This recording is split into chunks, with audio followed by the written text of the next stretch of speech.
বক্তব্যে যাওয়ার আগে আরো দুই একটা বলতে চাই।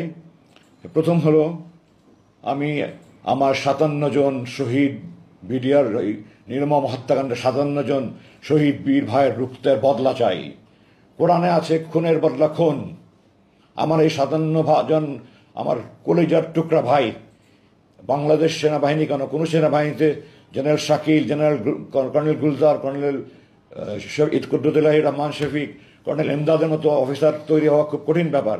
এই সমস্ত অফিসারকে যারা খুন করেছে, যারা খুনের পরিকল্পনা করেছে, যারা উপদেশ দিয়েছে, পরামর্শ দিয়েছে, বাস্তবায়ন করেছে, এদের সবার বিরুদ্ধে দৃষ্টান্তমূলক শাস্তির ব্যবস্থা গ্রহণ করা হোক।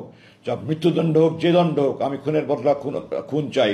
যারা খুনের দোষর সবার প্রকৃত তদন্ত করে অপরাধ বের করে বিচার কাজ পূর্ণভাবে সম্পূর্ণ করতে হবে। এটার জন্য আমি সরকারের প্রতি আহ্বান জানাই এবং এর সাথে এও জানাই যে সেই পূর্ববর্তী সরকারের সময় যে তদন্ত কমিটি হয়েছে তার পূর্ণাঙ্গ রিপোর্ট প্রকাশ করা হোক এবং যারা তদন্ত করেছেন তারা যদি দায়সারাভাবে এই অপরাধীদেরকে দায়মুক্ত করার জন্য করে থাকে তাহলে তাদেরকেও এই বিচারের আওতাভুক্ত করা হোক।